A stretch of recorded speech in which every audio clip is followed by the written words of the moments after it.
¿Sí o no que hay personas que amas y recuerdas para toda la vida? Y hay otras que aunque tuvieron la oportunidad de marcar una diferencia, nunca lo hicieron. Hay personas que tú recuerdas porque estuviste en medio de una situación, de una necesidad, y ellos se presentaron en medio de esa necesidad y de esa situación.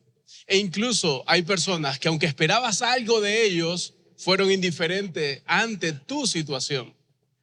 Hace unas semanas, una de nuestras empleadas, una de las personas de nuestro staff llamada Dulimar, salió de la sede administrativa, tomó su autobús, su transporte para ir a su casa, y cuando iba en el camino, comenzó a sentirse un poco mal, comenzó a ver borroso, comenzó a sudar frío, comenzó a sentir que se estaba desmayando, y le dice a la persona que estaba a su lado, a la cual no conocía: oye, mira, me estoy sintiendo mal, si tú ves que esto cambia, por favor detén el autobús y que me lleven a algún lugar, pero por favor haz algo por mí.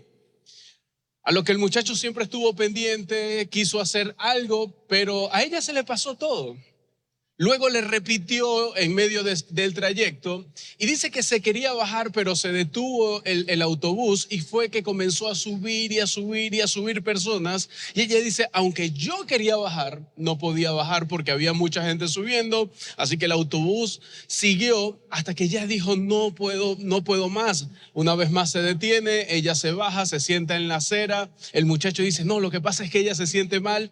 Algunas personas bajaron del autobús, el autobús se detuvo, ella sentada en la acera. Comenzaron a preguntarle: oye, ¿qué te pasa? ¿Qué te pasa? Cuenta. Es que me siento demasiado mal, pero ya se me está pasando. Así que no se preocupen, se le pasó. Las personas subieron en el autobús, arrancaron y ella se quedó sentada en la acera. Ya había pasado todo, pero nuevamente repite el mismo episodio. Pero en este momento estaba sola, sentada en una acera en una avenida principal de nuestra ciudad. Y de repente siente una mano en el hombro que le dice: tranquila, no estás sola, yo estoy contigo. Cuando ella mira, era una de las chicas que había subido al autobús y le dijo: oye, yo no podía dejarte aquí, me tuve que bajar del autobús para auxiliarte porque sentí una carga por ti. Cuéntame, ¿te sientes bien? No, hija, no me siento bien. Por favor, no me dejes sola, por favor, no me vayas a dejar sola. Así que Dulimar se sintió acompañada, pero veía borroso, se sentía bastante mal, comenzó a sudar frío, y esta muchacha paró un taxi, la montó en el taxi, se la llevó a un hospital, y al llegar al hospital entonces la llevó a que las personas del cuerpo médico la comenzaran a atender, pero sus pertenencias esperó a que llegaran los familiares y se la entregó intacta. Yo le pregunto: Duli, cuéntame, ¿cómo se llama esta muchacha? Porque si vamos a contar la historia, me gustaría comentar su nombre por lo menos. No sé. Pero ¿y tu familia no sabe? No sé. Ella solamente hizo lo que iba a hacer y se fue. Pero por lo menos dame las características del rostro. Es que yo veía borroso y ni siquiera conozco, no recuerdo su rostro. Así que hay una persona con un rostro un poco distorsionado, sin nombre, a la cual la llamaremos la Barquisimetana por nuestro gentilicio acá en Barquisimeto. Pero la Barquisimetana se convirtió en alguien que hoy está siendo reconocida a nivel mundial. Y aunque no tiene rostro, aunque no tiene nombre, tiene un gentilicio. Y hoy personas en el mundo están conociendo esta historia, porque no solamente lo estamos compartiendo con los cientos de personas que estamos acá, sino que me tocó predicar para el online, y esta historia está siendo contada también a través del canal de YouTube. Y a donde quiero ir con toda la historia es que definitivamente esta muchacha, que no tiene nombre, que no tiene rostro, pudo marcar la diferencia. ¿Cómo marcar la diferencia en esta sociedad? Es la gran pregunta que surge. ¿Cómo ser sensibles y detenernos en medio de una sociedad tan indiferente? Para quienes no me conocen, soy José Jiménez y esta es la cuarta parte de Investigando a Jesús. Más de esto un poco más adelante. Sin embargo, quiero detenerme un poco para ti que vienes hoy por primera vez, para ponerte en el contexto de lo que estamos haciendo. Estamos en una serie que se llama Investigando a Jesús. ¿Y qué tiene que ver esta historia? Más adelante lo sabrás, pero hoy quiero ponerte en contexto, porque en esto de seguir a Jesús nos podemos hacer preguntas, y quizás tú viniste con algunas de esas preguntas hoy. Oye, ¿cómo sé que es real? ¿Por qué yo debo seguir a Jesús? Y para comenzar a responder estas interrogantes, lo primero que hay que hacer es comprender que estamos hablando de un nombre estamos hablando de un hombre y estamos hablando de una historia, y todo ese hombre, ese nombre y esa historia se resume en el nombre de Jesús. Así que estamos hablando de Jesús de Nazaret. Jesús de Nazaret tiene una historia que fue contada desde que él nació hasta que él pudo hacer la obra de salvación en esta tierra, y fue relatada por muchas personas, entre ellos Mateo, Marcos, Lucas y Juan. Y la gran pregunta que hemos hecho alrededor de esta serie ¿es Mateo, Marcos, Lucas o Juan un relato confiable de eventos reales? Porque cuando respondemos a esta pregunta y nos damos cuenta que algunos de los eventos pueden ser reales, entonces esta historia comienza a cobrar una nueva vida y un nuevo significado para cada persona que así se lo dé. Y vamos a hablar acerca de Lucas, que fue un escritor, un médico que pudo recopilar la información. Y él comienza a recopilarla en un libro que le coloca así, como se llama como su nombre, Lucas, capítulo 1, verso 1, dice: muchos se han empeñado a hacer un recuento de las cosas que se han cumplido entre nosotros. Lo hablábamos las semanas pasadas, ese muchos incluía a más personas, y cuando dice que eran muchos era que no era que era indiferente la historia, sino que muchas personas querían saber y querían registrar, querían documentar. No estaban documentando la Biblia, estaban documentando hechos reales que estaban aconteciendo. ¿Y cómo sé que eran reales? Porque tenían testigos oculares, y lo dice más adelante, dice: tal como nos fueron transmitidas por quienes desde el principio fueron testigos oculares y servidores de la palabra. Así que habían testigos oculares que iban llevando este mensaje de boca en boca, pero hubo personas que se detuvieron y dijeron: ok, vamos a ver si es cierto. Y la semana pasada hablamos de que no solamente se quedó allí, sino que Jesús fue acercándose a personas. Se acerca un hombre llamado Simón Pedro y le da un mensaje, le hace una invitación, pero también había hecho previo a esto algunas sanidades, y las personas querían que Jesús estuviese ahí porque a las personas les gustaba estar con Jesús. Cuando le dicen que Jesús se quede, él dice: ya va un momento, no me puedo quedar aquí, no me puedo quedar estacionado. Necesito hacer algo más. Y está relatado en el mismo libro de Lucas, pero en el capítulo 4, versículo 43 dice: es preciso, que anuncie también a los demás pueblos las buenas nuevas del reino de Dios, porque para eso fui enviado. Y hay algo bien profundo aquí, que no lo hablé la semana pasada, pero que me sirve para profundizarlo hoy. Si te das cuenta, Jesús no quería quedarse en un solo sitio. Él quería ir y dar las buenas nuevas a todos los lugares donde fuese posible. Por lo tanto, entonces podemos decir que Jesús no tenía estratificación. Para Jesús no existían algunos estratos, sino que él iba para todo aquel que lo necesitara para anunciar las buenas nuevas del reino de Dios, porque para eso fue enviado.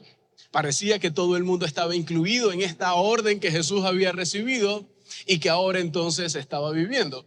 Pero lo otro que me llama la atención es que al lugar donde iba Jesús llevaba a sus discípulos. Así que los discípulos estaban mirando a Jesús a ver cómo se comportaba, a ver qué hablaba, a ver qué decía, para ellos entonces sentirse inspirados. Y aquí entonces tenemos a Jesús y por detrás tenemos a los discípulos viendo a Jesús desplazarse por diferentes lugares y mostrando un amor a las personas, diciéndole a las personas: debes mostrar amor a otros. Y esos discípulos de Jesús comenzaron a abrazar, se empeñaron en defender, en modelar obstinadamente la ética del nuevo pacto de Jesús. ¿Y cuál era la ética del nuevo pacto de Jesús? Amar como somos amados. ¿Cómo sería esta sociedad si nosotros amamos como somos amados? ¿Cómo sería esta sociedad si nosotros amáramos como Dios nos ama a nosotros? ¿Cómo sería esta sociedad si nosotros podemos mostrar ese amor a otras personas? Pero Jesús se desplazaba con sus discípulos, y a todo lugar que llevaban este mensaje, no solamente era un mensaje que se predicaba, sino que era una semilla que florecía. Y en todo pueblo florecía este mensaje, así que las personas podían vivir una vida mejor, y Él quiere que nosotros podamos vivir una vida mejor. Por eso Lucas dice: era preciso que yo pudiera anotar todo esto para que les quedara como evidencia, para que ustedes lo pudieran tener y también pudieran florecer.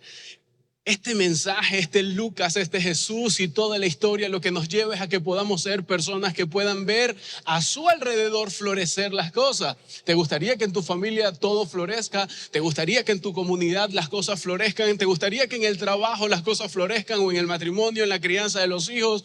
¿Te gustaría ver florecer todo alrededor de donde tú estás? Entonces necesitamos tomar este mensaje, ponerlo en práctica para que entonces esa semilla comience a florecer. Pero este Jesús del que estamos hablando y al cual estamos investigando no solamente se limitó a decir que él tenía que ir a todos lados, sino que fue y se presentó. Y cuando se presentaba tenía encuentros con otras personas. Y hoy vamos a estar hablando de un encuentro que es crucial para lo que tiene que ver con la creencia y con el comportamiento y con esto de amar a Dios y mostrar amor a las demás personas. Y es un encuentro que tiene entonces Jesús con un experto de la ley. Está narrado en el libro de Lucas, capítulo 10, verso 25 en adelante, y dice: en esto se presentó un experto de la ley y para poner a prueba a Jesús se puso de pie y le hizo esta pregunta: Maestro, ¿qué debo hacer para heredar la vida eterna? Este hombre lo que estaba diciendo es: ¿cómo yo puedo tener un futuro en el reino de Dios? Tú viniste a anunciarnos las buenas nuevas del reino de Dios. ¿Cómo hago yo para pertenecer, pero para pertenecer a futuro, para vivir una eternidad en ese reino? Pero dice que este hombre no solamente tenía esa pregunta, sino que en ese momento estaba poniendo a prueba a Jesús.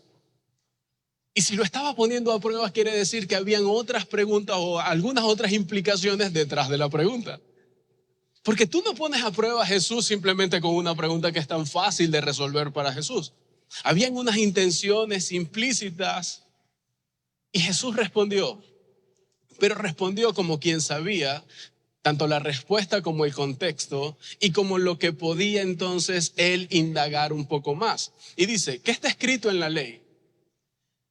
Y sabiendo que este hombre le iba a afirmar y le iba a recitar algo que había aprendido, entonces le hace una segunda pregunta: ¿cómo la interpretas tú? Así que Jesús no solamente hizo las preguntas, sino que dio por sentado que él ya sabía la respuesta a la primera. Y por eso hace una segunda pregunta. Y este hombre le responde de aquello que aprendió desde niño, porque entonces los judíos desde niño comenzaban a estudiar la ley y comenzaban a ver los mandamientos, no solamente los 10 mandamientos que conocemos, sino las 600 leyes y mandamientos que tenían para el pueblo judío. Así que él comprendía la pregunta de Jesús y este hombre está por responderle, está por hacer su afirmación y dice lo siguiente.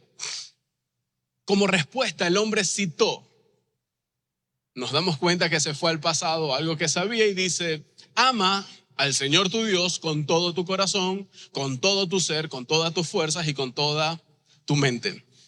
Y eso ya se había dicho en el Antiguo Testamento, él solamente lo está trayendo, pero si queremos aterrizarlo un poco más, es algo como esto. Si lo llevamos a un poco más práctico, sería: el amor por Dios se demuestra en el amor por los demás. Ama al Señor tu Dios con todo tu corazón, con toda tu mente y con todas tus fuerzas. ¿Y por qué le agregamos a algunos más? ¿Por qué amar a los demás? Por la segunda parte de la respuesta, y dice: y ama a tu prójimo como a ti mismo. Ya Jesús había hecho esta declaración, ya Jesús lo había dicho, así que este hombre había escuchado las declaraciones de Jesús, pero también conocía la ley, porque las declaraciones de Jesús tenían que ver con algo del pasado, y lo trae a este contexto. Ahora, ¿por qué es bien importante conocer lo que está ocurriendo en el momento? Porque ahí vas a darle la relevancia a la historia y la relevancia a las respuestas de Jesús. Entonces Jesús está como ese maestro que hace las preguntas y cuando el alumno contesta, él viene y le dice: 20 puntos, papá, lo hiciste bien, bien contestado, le dijo Jesús. Pero viene y lo reta y le dice: haz esto y vivirás. Porque su pregunta era acerca del reino y de la eternidad. Si tú haces esto de amar al Señor tu Dios con todo tu corazón, con toda tu mente, con toda tu fuerza, con toda tu alma, y amas a tu prójimo como a ti mismo, y tú lo haces, vas a vivir esa vida eterna a la cual estás aspirando. Yo me imagino a Jesús sonriendo así como que: ok, papito, aquí está la respuesta. Prácticamente tú te diste la respuesta a la pregunta que tenías. Jesús sonríe y le dice: así tendrás un lugar en la eternidad. Pero este experto en la ley es como tú y como yo. Una persona que no se puede quedar quieta a pesar de que Dios les da una respuesta. Dios te ha dado respuestas a ti y tú no te movilizas. Te lo voy a poner con un ejemplo muy claro. Muchas veces tú recibes el mensaje y tú dices: no, ese mensaje estuvo bueno. Ay, ¿qué tienes que hacer? No, mira, tengo que hacer esto, esto, esto y esto. Y tú sabes que no lo has puesto en práctica y has salido de aquí y tu vida sigue siendo la misma. Tú dijiste, lo tengo que poner en práctica así en el matrimonio, y fuiste a tu matrimonio, ¿está igual o está peor? Porque ya tú tenías la respuesta, pero no te movilizaste a eso. ¿Y por qué te lo digo? Porque este experto en la ley, entonces sabía la respuesta, tenía el conocimiento, pero comenzó a justificarse, como tú y yo nos justificamos. No, mira, el mensaje estuvo bueno. Lo que pasa es que el pastor no conoce y empezamos a describir y a justificar para no accionar. No, lo que pasa es que si él conociera a mis vecinos no me estuviese diciendo lo que dice ahí desde la tarima. No, pastor, es que usted no entiende. Usted lo está predicando y es muy bonito predicarlo desde la tarima. El tema es cuando usted vaya a mi entorno de trabajo, cuando usted vive en el lugar donde yo vivo. Vamos, somos expertos en justificar, somos expertos en tener conversaciones y respondernos de la forma en que nos gusta respondernos para no movilizarnos. Y ese es el gran problema, que muchas veces nos quedamos entre lo que sabemos y lo que tenemos que hacer, nos quedamos en el limbo y no sabemos para dónde ir. Sé que tengo que hacer algo, sé que tengo que caminar hacia un lugar, pero nos quedamos detenidos. Así estaba este experto en la ley. Y dice, pero él quería justificarse, así que lo que hizo fue más preguntas, no se quedó quieto, el abogado no se sentó, siguió desafiando a Jesús. Así que le preguntó, ok, ya yo te respondí, ama al Señor tu Dios, y te dije, ama a tu prójimo como a ti mismo. ¿Y quién es mi prójimo? Este experto en la ley quiere minimizar el impacto de su respuesta, el impacto de su acción. En otras palabras ¿cuál es la cantidad mínima de amor al prójimo que se requiere para reservar un lugar en el reino de Dios? O si fuese como tú y como yo, mira, ¿cómo saco 10? 10 es nota, lo demás es lujo. Y esta gran pregunta hace que yo pueda hacer algunas otras preguntas para desafiar a esta audiencia. No a la audiencia de Jesús, porque no es lo que está escrito, sino que me hace hacer algunas preguntas para que nosotros podamos responderlas. ¿Cómo es el amor al prójimo? Si tuvieras que definir quién es el prójimo para ti? ¿Cómo actúa el amor al prójimo? Son buenas preguntas, ¿no te parece? Porque si nosotros definimos quién es el prójimo, entonces vamos a saber cuál es nuestro radio de acción. Los judíos sabían quién era el prójimo, y para los judíos el prójimo era otro judío. Así que el prójimo era parte de mi cultura, era parte de mis creencias, era parte de mi pueblo, era parte de ese que está próximo a mí. Pero si esto lo anclamos a la parte donde dice, ama al Señor tu Dios con todo tu corazón, con toda tu mente, con toda tu alma, con todo tu ser, con todas tus fuerzas, la pregunta es, ¿cómo es Dios?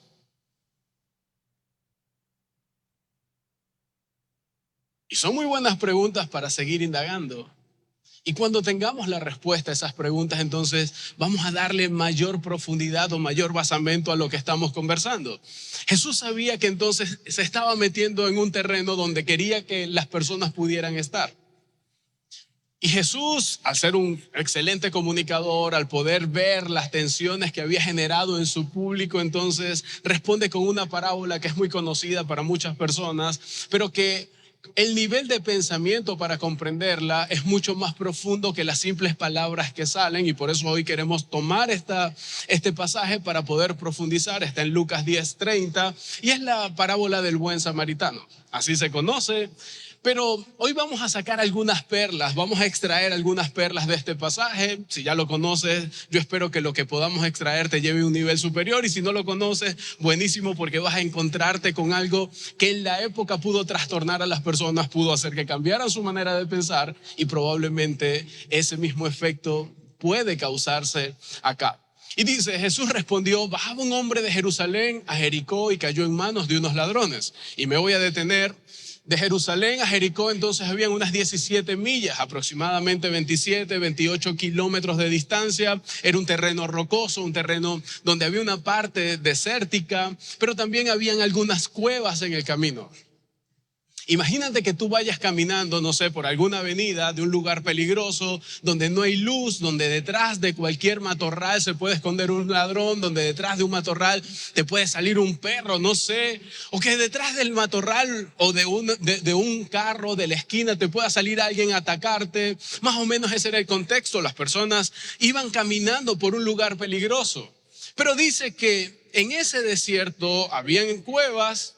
Pero no solamente nos da una descripción del lugar, sino que ahora nos muestra una escena que vale la pena entonces profundizar. Y sigue diciendo, le quitaron la ropa, lo golpearon y se fueron dejándolo medio muerto. Está hablando de una persona que iba por ese camino y le ocurrió lo siguiente. Le quitaron la ropa, lo golpearon y lo dejaron medio muerto. Hay una parte de la historia que no va a aparecer en los versículos, pero que está relatada allí en el libro de Lucas, donde pasó un levita y un sacerdote. Pasaron dos personas y esas dos personas vieron con indiferencia. Pero el levita y el sacerdote nos representan a nosotros como pueblo de Dios y muchas veces no lo vemos así porque es muy fácil juzgar al levita, juzgar al sacerdote por lo que no hicieron, pero ellos nos representan a nosotros. Es decir, que el levita y el sacerdote vieron la necesidad, vieron al hombre tirado y ellos dijeron, ay, pobrecito, ¿quién lo pudiera ayudar?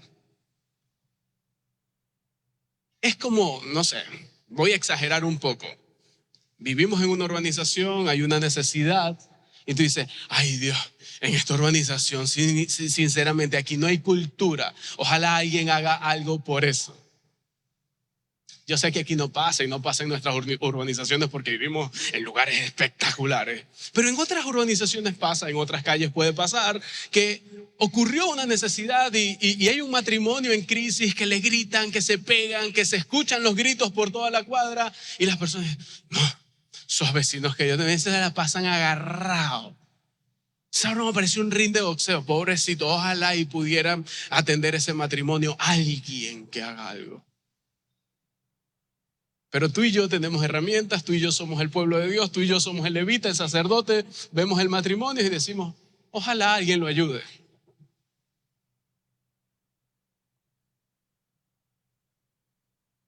Es que esto se parece más a nuestra vida de lo que creemos. Entonces está el levita, el sacerdote pasan por allí, pero quiero extraer algunas perlas de acá. El levita, el sacerdote y las personas entonces conocían un contexto. ¿Cuál era el contexto? Que ellos conocían los mandamientos y en los mandamientos dicen no matarás, ¿sí o no? Y eso hasta nosotros no lo sabemos. Pero el gran problema no era que ellos iban pasando por el lugar y estaban matando a la persona, era que estaba medio muerto y ellos se hicieron indiferentes y dijeron, bueno, el Señor dijo no matarás, no dijo no dejarás que se termine de morir. Así que yo salgo ileso de esta situación porque no me involucra. Ahora, viene y entra un tercer actor en esta escena.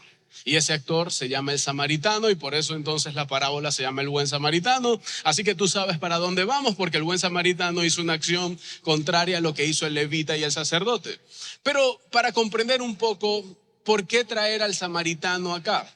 Resulta que Jesús 2 días antes había querido entrar a Samaria, había querido ir con sus discípulos y le impidieron, le habían negado el acceso a Samaria. Se decía que de Samaria no podía salir algo bueno. Yo me imagino a las personas cuando se les estaba relatando esa parábola que dijeron, mira, iba de Jerusalén a Jericó. Y ellos pensaron, el que seguro lo medio mató fue un samaritano, porque esos son unos desgraciados. Para las personas entonces los samaritanos eran los que tenían la culpa de todo. Pero no solamente eso, sino que Jesús tenía 2 seguidores, 2 discípulos que eran piromaníacos y le dijeron, mira Jesús, ¿sabes qué? Esta gente no nos trata como es.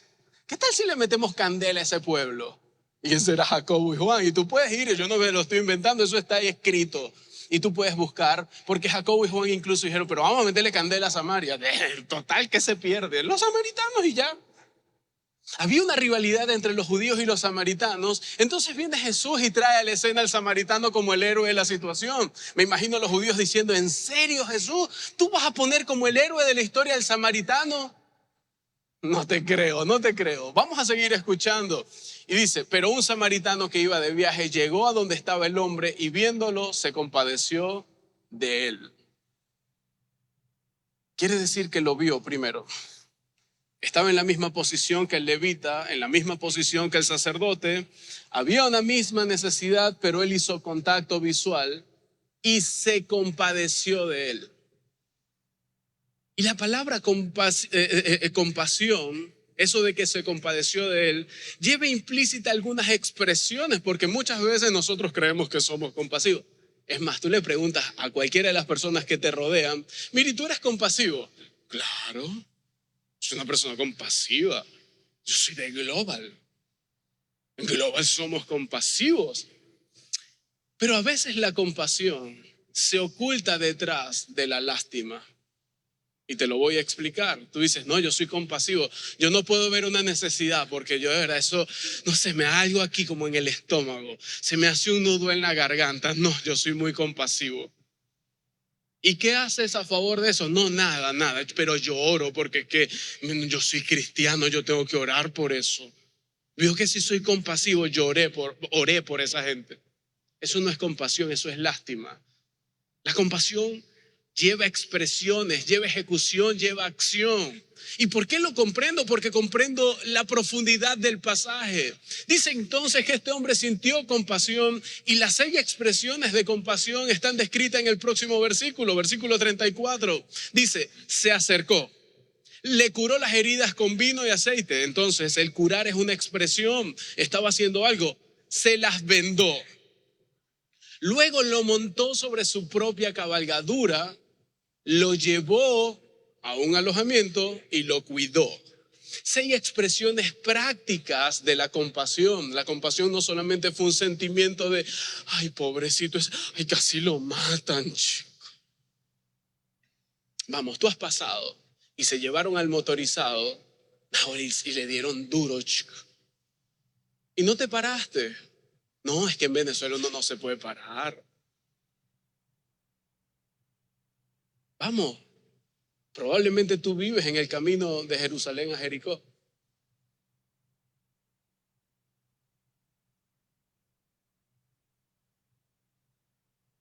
Y voy a extraer una perla más, donde dice, lo montó en su propia cabalgadura, es decir, este hombre pagó el precio, se bajó de su cabalgadura y lo montó sobre su cabalgadura. ¿Sabe qué le tocó hacer?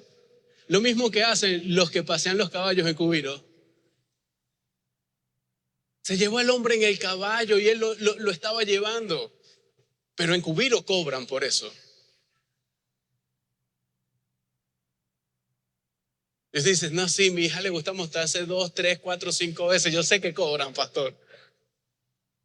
Pero este hombre no cobró. Porque la historia continúa.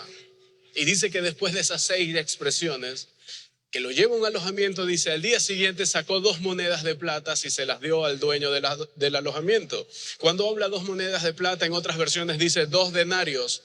2 denarios servían para pagar 2 semanas, todo incluido en ese hotel.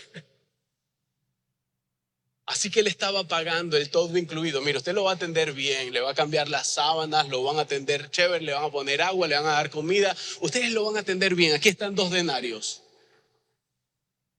Le dice, cuídemelo y lo que gaste usted de más, es decir, atiéndalo VIP, si gasta más no se preocupe, que yo se lo pagaré cuando vuelva. Fue un poco más allá, dio la milla extra, se entregó un poco más. Por eso es que Jesús redefine los términos para nosotros, redefinió los términos para esa cultura, redefinió los términos cuando trae al samaritano a la escena para cambiar toda una cultura. Porque ellos creían que el vecino era de mi etnia, el vecino era de la comunidad judía y Jesús le está diciendo, no papito, no mamita, no es de tu etnia, no es de tu comunidad, es alguien totalmente diferente a ti. ¿Tú creías que ser bueno con tu familia está bien? Ser bueno con mis amigos está bien, pero ¿qué tal con aquella persona que no conoces? Con la cual sí te haces indiferente cuando ves su dolor. No se trataba de proximidad. Jesús los lleva más allá de lo que sabían, de lo que habían escuchado durante tanto tiempo. Comienza a cambiar una cultura. Y mira la pregunta que saca entonces Jesús después de explicar toda la parábola. Así que entonces Jesús nuevamente está con el experto en la ley y le dice, ok, ven acá, ven acá. ¿Cuál de estos tres piensas que demostró ser el prójimo del que cayó en las manos de los ladrones? Cuéntame. Si pudiéramos redefinir la pregunta, tomando en cuenta el todo y la respuesta incluso del experto de la ley, la pregunta sonaría algo como esto. ¿Cuál de los tres amó a Dios con todo su corazón, con toda su alma, con toda su mente y con todas sus fuerzas, al amar a un extraño como a sí mismo? Esto sería la traducción. Porque no solamente tenemos que quedarnos con la historia y la parábola del buen samaritano, la tenemos que anclar con lo que estaba ocurriendo previamente y las declaraciones de la cultura que ellos tenían como judíos. La pregunta real fue esta: ¿cuál de estos tres piensas que demostró ser el prójimo del que cayó en las manos de los ladrones? Así que ahora el turno era de este hombre. Yo me imagino sentado en la silla, Eladio Lares ahí a un lado y la pregunta sonando. Pero el hombre sabía que cualquier respuesta que diera lo ponía a él entre la espada y la pared y lo ponía en un punto donde tenía que hacer algo con su respuesta. Así que, aunque la Biblia lo describe sin emoción, yo me imagino a este hombre diciendo, bueno, Jesús, tú sabes, tú sabes más que yo, tú eres Jesús, tú eres Dios. Está preguntando eso a mí. Pero responde, ¿cuál crees que era el prójimo? El que mostró compasión. ¿Cómo? El que mostró compasión, Jesús es el que mostró compasión. Y mira lo que dice Jesús. Así es, nuevamente 20 puntos en tu respuesta. Ahora ve y haz lo mismo.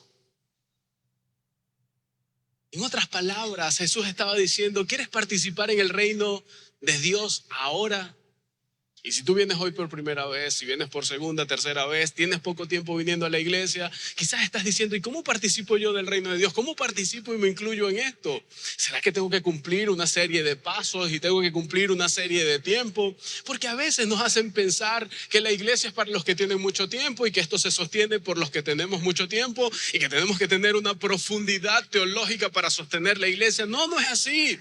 Jesús está hablando con un hombre y no le está diciendo, mira, para eso te tienes que aprender 600 leyes y después de ahí entonces tú ve y actúa. ¿Cómo? No, le dijo, así es, ahora ve y haz lo mismo. Haz lo mismo que hizo el samaritano. El samaritano no iba leyéndole la Biblia. Mira, ven acá, arrepiéntete, muchachos, vamos, responde, diga después de mí, te acepto como mi Señor y Salvador. Vamos, dilo, rápido que no tienes tiempo. No, simplemente le dijo, ve y haz lo mismo, atiende, cura, suple necesidades. Y tú que tienes poco tiempo, quiero decirte, tú puedes ser parte del reino de Dios ahora mismo. Tú puedes decir, yo quiero ser de esa forma, yo quiero ir y ayudar a las personas. Por eso hacemos lo que hacemos como iglesia, para que más personas puedan tener la oportunidad de conocer a un Jesús real. No un Jesús que está como en una prueba de actitud académica, que esperando a que tú respondas bien. No, Él quiere que actuemos, Él quiere que nos movamos, Él quiere que nosotros podamos demostrar el amor a Dios a través de actos hacia otras personas. Ama al Señor tu Dios con todo tu corazón, con toda tu mente, con todas tus fuerzas, y ama a tu prójimo como a ti mismo. ¿Cómo sería Barquisimeto, cómo sería Cabudare si más cristianos viviéramos de esa forma, mostrando nuestro amor a Dios a través de actos de compasión hacia el prójimo? ¿No creen que sería diferente? ¿Cómo Global pudiera marcar una diferencia en esta sociedad? Mostrando el amor a Dios a través del amor al prójimo. Porque muestro mi amor a Dios a través de mi amor al otro. ¿Y quién es el otro? ¿Quién es el prójimo? Todas las personas con las que tú te vas a topar en la vida. Para resumirlo, queremos que seas el samaritano, que seas la samaritana. O por qué no, si volvemos al inicio, que tú puedas ser la barquisimetana o el barquisimetano. Porque así le pusimos a esa persona del inicio, que no sabemos su rostro ni sabemos su nombre, pero que por el gentilicio pudimos decir que se va a llamar la barquisimetana. ¿Qué tal que nosotros podamos mostrar amor sin límites? ¿Qué tal que podamos conectar con lo que Jesús conectó, donde no había diferenciación y podamos hacerlo por todas las personas? ¿No creen que si vivimos de esta forma pudiéramos cambiarlos a todos, a todas las comunidades, dejar un legado a las próximas generaciones? Sería espectacular que comenzara a partir de nosotros, porque si tú sales y eres el prójimo, pero si tú sales y buscas al prójimo y le atiendes, al salir todos nosotros nos convertiríamos en una gran masa, una masa crítica que comienza a leudar toda esta sociedad. Es que lo podamos hacer por todos y que podamos hacerlo tan repetitivo y tan de nosotros que podamos influenciar a todas las generaciones. Y quiero retomar la pregunta que Jesús le hace al experto de la ley y quiero hacértela ahora a ti, porque ya no se trata del experto de la ley, se trata de ti. Imagínate que Jesús te haga la misma pregunta a ti, ¿cuál sería tu respuesta? ¿Cuál de estos tres piensas que demostró ser el prójimo del que cayó en las manos de los ladrones? Y seguramente tu respuesta es como el samaritano, como el que mostró compasión. ¿Sabes? Jesús no quiere más admiradores que digan, wow, qué espectacular Jesús. Jesús quiere hacedores de su palabra. Gente que vive el amor de manera práctica. ¿Quieres cambiar el mundo? Probablemente no lo vayas a lograr. Pero ¿qué tal que tú puedas cambiar el mundo de alguien? De una persona con nombre y apellido. Yo me pregunto, ¿qué sería la vida de Dulimar si la barquisimetana no hubiese entrado en la escena? ¿Qué hubiese sido de la vida de este hombre que quedó en la mitad del camino o en la orilla del camino de Jerusalén a Jericó si no hubiese aparecido el samaritano? Es que muchas veces nos hemos centrado en que, vamos, tienes que ser un creyente de Jesús.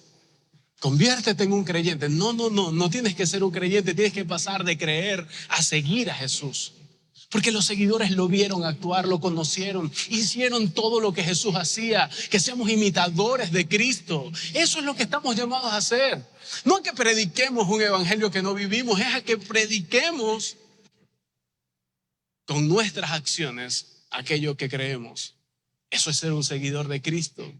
Y esa es la gran diferencia entre un creyente y un seguidor. ¿Tú quieres que tu fe cobre vida? Si la respuesta es sí, entonces quiero recordarte lo que Jesús le dijo al experto de la ley. Si quieres que tu fe cobre vida, ahora ve y haz lo mismo. Haz lo mismo que el samaritano. Sal y hazlo. Podemos venir a la iglesia, y ustedes me han escuchado decir esto muchísimas veces. ¡Wow! ¡Qué espectacular! La banda sonó buenísimo, el mensaje estuvo chévere. ¿Y qué hiciste? Nada. Eso no es la iglesia. Eso no transforma vidas. Lo que transforma vidas es lo que estamos dispuestos a aplicar. Más de Investigando a Jesús, en la quinta parte. Y antes de irnos, quiero hacerlo de manera diferente a como lo hacemos cada domingo. Quiero que hoy podamos reflexionar en algunas cosas.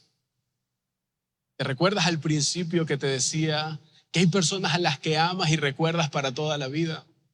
¿Qué tal que tú te puedas convertir en esa persona que es amada por alguien y que te puedan recordar para toda la vida por el acto de generosidad y de compasión que hagas?